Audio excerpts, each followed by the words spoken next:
hadirin yang saya hormati, saya muliakan. Assalamualaikum warahmatullahi wabarakatuh. Salam sejahtera bagi kita semua. Saya bingung di daerah sama pembicara untuk bicaranya. Tapi karena tadi lihat backdrop ini adalah masalah kilometer 50 yang sudah, ya ini tepat 7 Desember 2024, kejadian ini terjadi 4 tahun yang lalu. Menurut saya yang bekas tentara, kasus ini kalau pemerintah punya niat untuk membongkarnya bukan pekerjaan sulit. Mungkin kalau saya presiden nggak sampai 1 minggu kebongkar akar-akarnya. Jadi sekali lagi saya katakan, kasus ini saya masih ingat karena saya terlibat dalam pembuatan buku putih kejadian kilometer 50.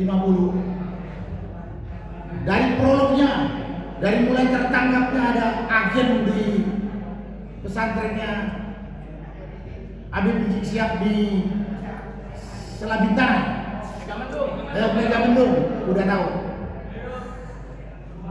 Menurut saya kejadian di kilometer 50 ini adalah suatu tindakan pengecut, tidak bertanggung jawab dan biadab yang terencana. Jadi kalau kita semua tahu bilang ini adalah pelanggaran hak asasi manusia berat, dan setahu saya menurut hukum yang namanya pelanggaran hak asasi manusia itu tidak ada kedaluarsanya. Selama pelakunya masih hidup, walaupun sudah pakai tongkat, masih bisa diseret ke pengadilan. Jadi mudah-mudahan sebelum pelakunya mati kita bisa terbongkar. Nah, karena pada kesempatan ini menurut saya, seperti yang saya katakan tadi, ini bukan peristiwa yang sulit untuk di sini sampai terbongkar untuk dibawa ke pengadilan. Tinggal pemerintah mau tidak. Kalau bicara pemerintah berarti presiden. Berarti presiden. Kalau presiden memang punya keinginan untuk membongkar ini, saya yakin tidak sampai 1 minggu kebongkar. Tapi kita lihat 2 periode masanya Jokowi tak kebongkar. Kemudian sekarang udah masuk periodenya Pak Prabowo, belum ada tanda-tanda perhatian ini untuk dibuka. Belum ada tanda-tanda. Selama presiden tidak punya keinginan membuka ini, semua terhambat. Semua terhambat.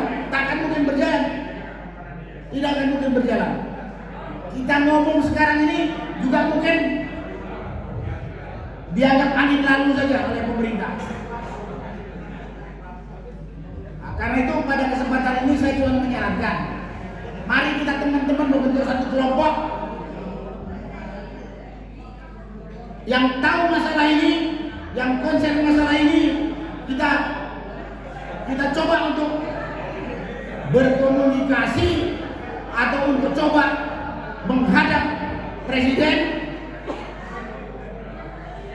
minta waktu untuk menjelaskan dan mengajukan permohonan kita demi keadilan, demi tegaknya hukum, demi kelanjutan negara Republik Indonesia tercinta yang berdasarkan hukum ini, demi keadilan.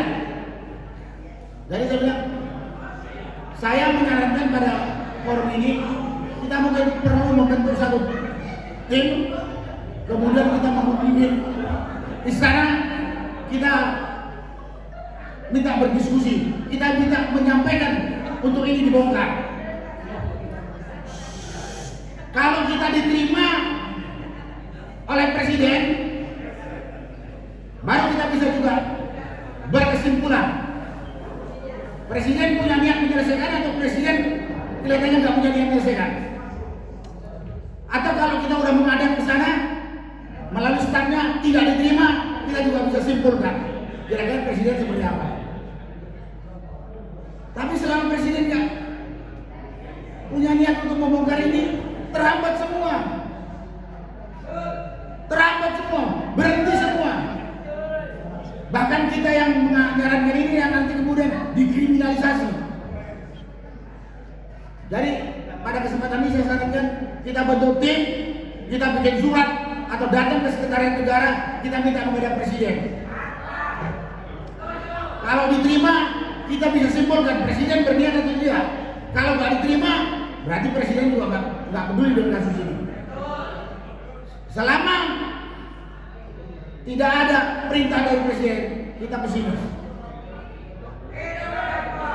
Kita pesimis. Sekali lagi, kita minta bongkar ini demi kelanjutan negara Kesatuan Republik Indonesia yang berdasarkan hukum, demi keadilan, demi kelangsungan negara Kesatuan Republik Indonesia yang berdasarkan hukum, bukan hanya omong kosong hukum.